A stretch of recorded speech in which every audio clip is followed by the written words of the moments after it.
Itaw-taw.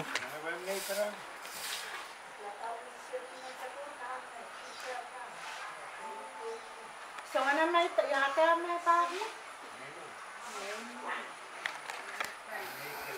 Ay, talaga kamo. Walang lap. May inuwa taga may para na tayo ng kanin. Ito.